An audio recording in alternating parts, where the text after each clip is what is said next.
Hello, my name is Brant Hunt. The day is the 10th day of March 2022. And what I wanted to talk to you about is how we are being affected today by what took place about 30 years ago. You see, 30 years ago, I was working for my dad. I had worked in sales. And when you work with your dad or your family business, you learn a lot of things about life and how to run a business. And you know that your customers are the most important deal. In other words, you have to please them. And I knew even at that age it was detrimental when they passed the NAFTA deal, the North American Free Trade Agreement. What this did was what we would call a form of regional government. What meant this simply is similar to the European Common Market. So what happened simply is that no longer was the United States going to charge import taxes from Canada and Mexico. At one time in our early history, the only taxes that were ever applied was the import taxes. That was how the United States was able to try to survive and then eventually would be able to sell its wares, that is, products, to other foreign countries and to be more self-independent and not being dependent upon foreign countries. And that's true, very true. It's what we call laissez-faire type of perspective. And one other thing is so basic to understand here about economics is not like Walmart or Google or Amazon or Microsoft. Maybe I should say Microsoft. But these are major corporations. But the problem simply is they really don't produce much. And what I mean by that, they don't produce jobs here in the United States. Apple basically contracts this work, its designs, and everything is done in California, so to speak. And then it was actually those designs are given to the country of China. And in reality, is what I understand simply is that they're given these patents to the government there for the free, or what I would call the cheap labor that's offered by the Chinese workers. So the workers are actually nothing but slaves. And my point simply is, I'm just going to be very clear about what I'm sharing is, if you don't have economic freedom, you don't have freedom at all. You really don't. And that's why this country at one point was self-sustaining. It had its own natural resources. So there are 5 major industries out there. One is manufacturing. At one time in the 80s or 70s, we had the jobs were in that sector, the manufacturing sector, where over 21% of the people were working in manufacturing. It is now, I think it's 8% of the employees now work in manufacturing. So that's a subtraction of 13% since then. Okay. So you have the wood industry. And what I mean by the wood industry, I'm talking about the timber industry, growing a crop of trees and then cutting down the older ones and then planting newer ones. The next industry is what we call the fishing industry. That is the product that we get from fishing. That is fish, resources from that, cod liver oil, all kinds of things that come from the salmon, that type of industry, which is probably the smallest industry out there out of the 5. The next one is simply to do with farming. At one time in the United States, we're no longer the leading wheat producing country in the world. That's a shock to most people. I know that Brazil is now producing more wheat than the United States is. And I want to say probably Russia or Ukraine is probably number 1 now. And that's why it's so key. What's going on in this war here is detrimental for people who are dependent upon wheat, especially the Middle East. The Middle East has very little resources. They have plenty of oil, but they don't have much farming, so they import a lot of their products from the agricultural sector. So that industry has actually dropped here, even in the United States, because of the poor weather that's been happening here in the last 3 to 4 years. There's just not what you call the prices are becoming not well. The prices are negotiable. Let's just say that, okay. And usually the government doesn't really they don't really look out for the farmers in a lot of ways, except those farmers who produce certain what we call the four major crops. Wheat, corn, soybeans, and I'm trying to think of the other one. Let's see, wheat, corns, probably no, I can't say oats. Probably tobacco. It's probably those are four, but three of them is what we call growing such and such. And corn is used now in different things, and so is soybeans. And wheat has basically been changed too because it's all GMO, genetically modified. And so that's agriculture. So that's number four. And the number five industry is mining industry. So this is where you mine minerals from borax to gold and silver to platinum, palladium, all these type of things. They're more than that. And a lot of those are now no longer U.S. owned, but actually some are foreign owned. In the last 20 years, that's happened. So what's happened here with all that this is taking place? So another big cog in this whole thing. So this is foundational. Another thing simply happened a few years later. They're talking. They always talked about this, like, well, we don't want to have a 40 hour work week, so people won't have to work as much. You see, that's how they lie to you.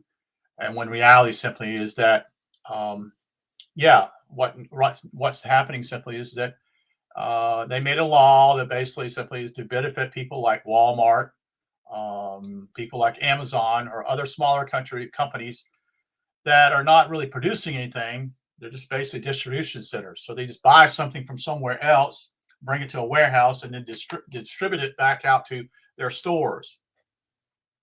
Okay. So these are what they call menial jobs.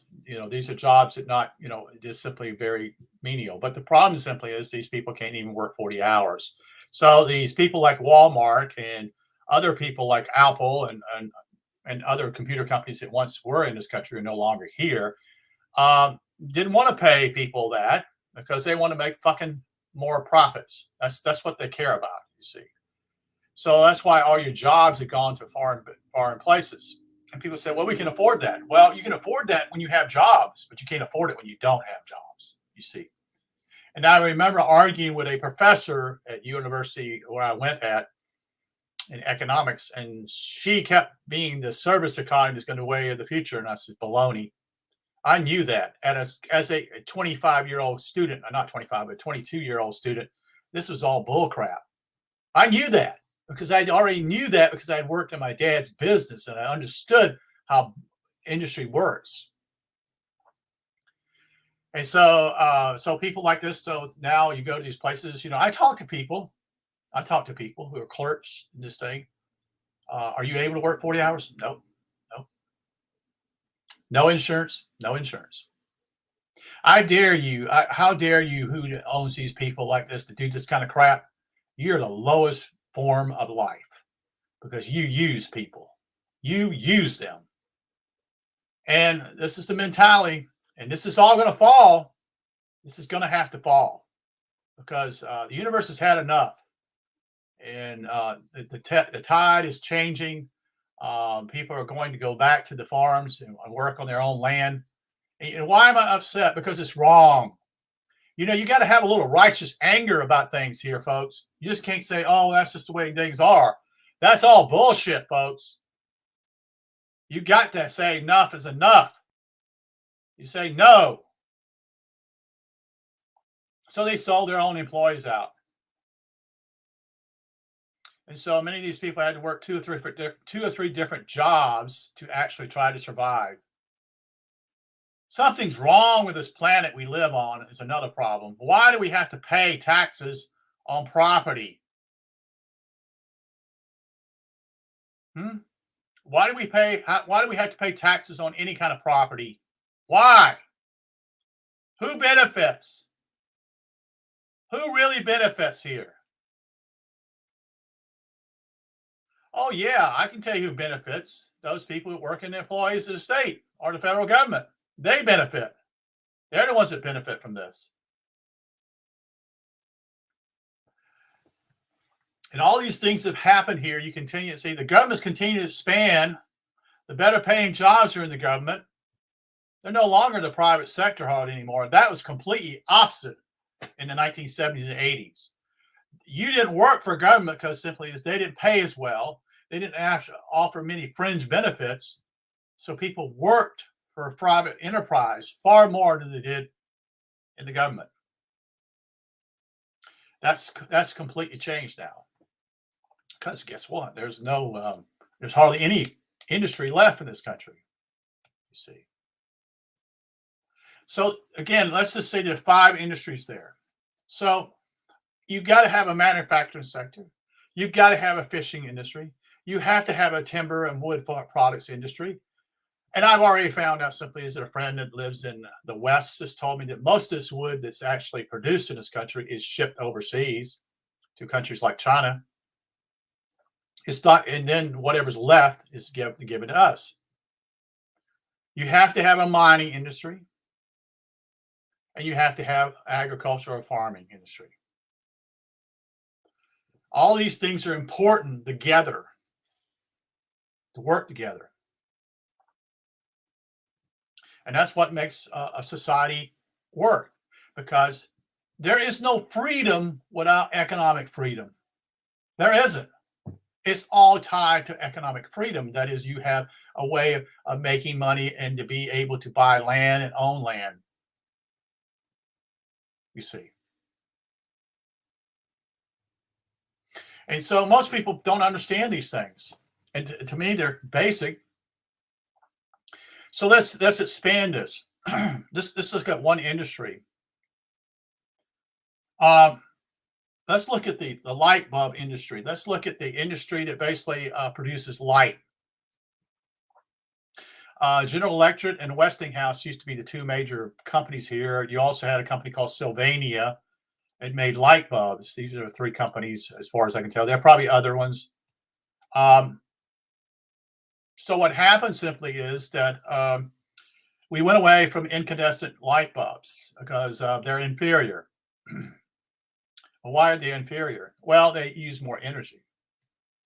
Yeah, they do use more energy. I grant you that. But they don't damage your eyes, folks. You see, there are laws here in the United States that simply is that forbid them making products that had blue light in them instead of incandescent light. And so these companies knew that, and so what they decided to do simply is just go and make these light bulbs or make these computers with blue light in them in the background that actually affects our eyes because they can build products over there because there's no quote unquote protection, so to speak, for people. See, that used to be the whole thing when you made a product. Not only was it a good product, but it didn't damage people. It didn't do any health issues. You see, it didn't have effect upon their health. So guess who's the people who are working either in Mexico making light bulbs, which I know they make bulbs there. I know they make bulbs in China, Indonesia. Well, those are the people who are suffering now. You see, because the whatever's put in blue lights, these lights supposed to be more efficient, less energy used. And yet it's really funny, you think about this. Why is light bulbs such a big issue? Why is there such a huge push on that? But yet you can look at other things in your household that are far more what we call more inefficient, like your stove, your refrigerator, your air conditioner on the outside, heater, such and such. Think about that. Why was there such an interest in light bulbs? Why was that so key? Because I know when I go down the highway at night, I can tell you the people, that we were thrilled at what we call halogen lights, which was the step ahead, probably in the 80s when they put these in the cars, maybe a little bit later than that, maybe a little earlier than that.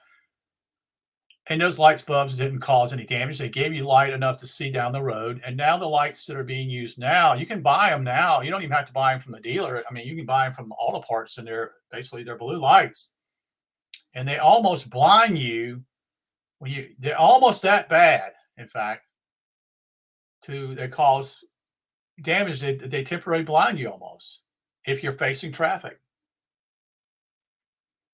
especially on a two-lane highway. Most of that technology was given also away mainly to China, because China has basically said, yeah, you can have cheap labor here, but there's one condition. We want the patents. Do you realize that? So this was all greed on the part of these corporations, companies, these people who decided to do this.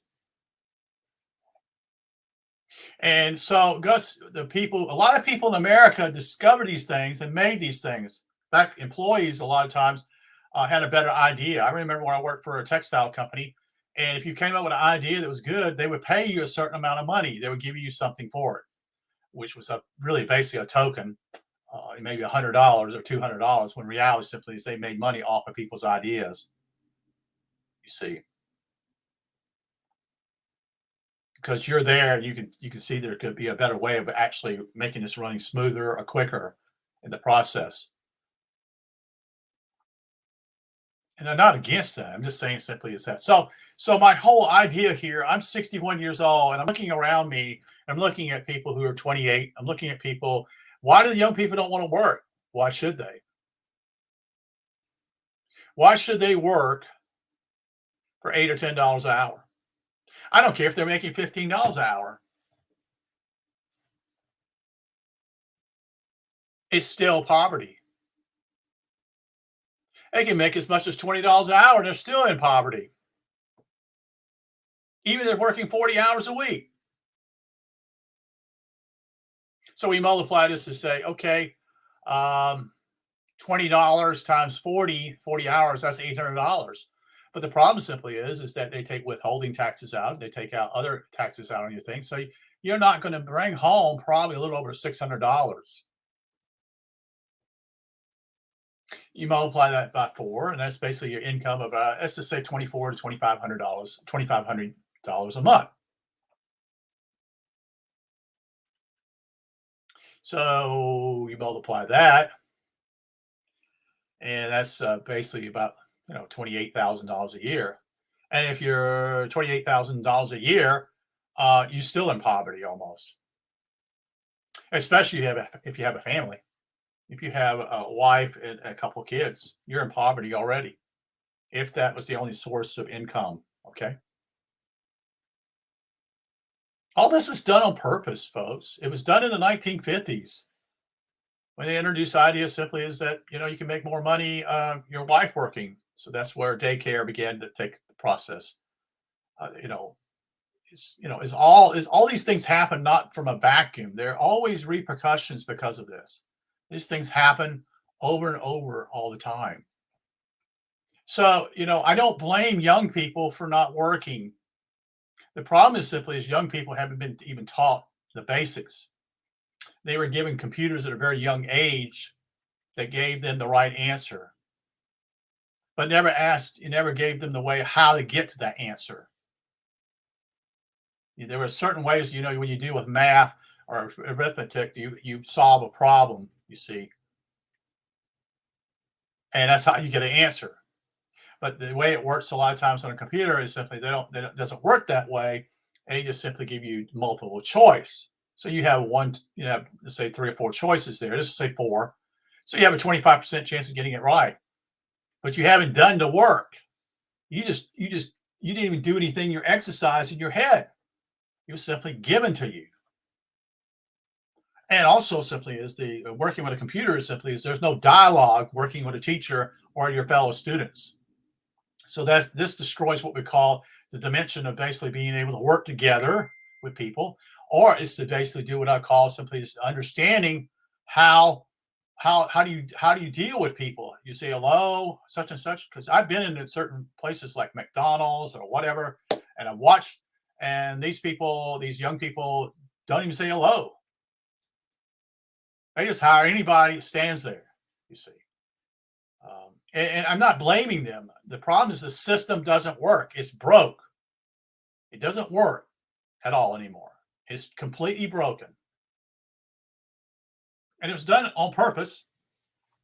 And if anyone really wants to understand and go deeper in this, you could read a book by Charlotte Iserby called The Deliberate Dumbing Down of America. It's about a 400-page book. And what it does explains how this all has happened, especially in the last 150 years. So when you don't have economic freedom, you're not free, folks. I don't care what they say, because in order for society to actually work together, have a good foundation, it is based on economics. It's not based on the government, because economics is a key. If you're able to produce something and sell it for something, or you can build something for yourself, all that, without so much government intrusion in your life and what you're doing. And so what's happening here is a complete destruction of society and the country here. Not only here, it's in China too. It's elsewhere in the world also. And it's detrimental, because what I know, when I pass away, there'll be fewer people who know even what I know and how we got to this dilemma. You see, unless you're able to put together the puzzle here and see what's happened, you don't know how we got here. And if you don't know how we got here, there's no way of solving the problem. And as people don't live as long, or people don't care about these things, then what happens simply is there's not a legacy sent down to the younger people. There's no hope for them, because the education system is not doing their job neither. Yeah, I dated a girl back in the 1990s, and she was going to be a school teacher. And she told me what they were doing at the University of Georgia. They're not interested in you getting the right answer. All they care about simply is your feelings, your emotions. Whatever your choice you say, 2 plus 2 is 5, that's fine. Now, how ridiculous is that? That's not even logical. You see how this has been completely turned upside down. Yeah, 2 plus 2 is 4. Multiplication, all this stuff is very simple stuff. So when you get a child that says, oh, 2 plus 2 is 5 or 6 or whatever, and yet you pass him, you're destroying that child because of his feelings, you say. When you're actually, he will be, when he gets out, if he ever gets out, he'll be far worse off than he was when he started. And he'll have no clue of what happened. Oh, they gave me good grades, or this, I made it past such and such. And that's just the whole thing now is, well, we don't want Johnny to feel bad. So it's not even based upon logic. It's what I would call how to destroy a society. And those that teach this, those that do this, you're going to be you're responsible for this. Teachers, you make good money, such and such. You're responsible for what you're doing. It's detrimental what you do in the child. But I've gotten sidetracked here. But I'm just trying to explain to you that all these things. Look around you. Why is the money not important? Why is the money no longer worth anything? You see, you got to ask simple. You got to ask questions to the point and ask yourself, why is this happening? Why is this happening at this time period? Most people at 60 years old or close to my age they're ready to retire. They're not interested in even sharing what the wisdom they have or what they do think they have. Most are not able to pay or not able to put it together. All of it started in the early part of last century, 2 centuries ago, in the 1800s, when they decided to create public schools. That's where it all started. It was based upon we're going to give free education for education, that is, to the students. Many parents didn't want it. Well, anybody forces you to do something, that's a red flag. So what they were doing simply is they were telling they passed laws that says no, your child is subject to the state school, even though you don't want to send them there. Even if you don't want your child, if it's like it's on a farm. Well, I need my child such and such because I got 3 boys and I have a farm here. I gotta get a crop out. So it's mandatory what they did. So that's a red flag. That's a super red flag. You as a parent could teach your kids better than actually most teachers can now because you actually love your kids. Most don't. Most teachers are there. A lot of them are not even there. I'm not, but I see it. Most are there to get a job, make money. They're not there because they love to do what they're doing. Some do, but now it's been so tied up with bureaucracy that simply is that, oh, now they have to do so much homework now, so they're not allowed to be free. That was another way. Oh, yeah, we're doing another great thing in education. Let's just test them. Let's just test them and see if they got the right answers. Doesn't tell you anything. SAT doesn't tell you. It just tells you just come up with the right answer. Or you memorize everything in your head instead of actually thinking through it. So I appreciate you, Vincent Giles. I think you mentioned something here. I appreciate you sharing. I'm going to quit now and sharing what I've shared with you. But this is all important to see what's happened in only 25 to 30 years or 40 years. This has happened. All right. Thank you for listening. Appreciate it. Have a good evening.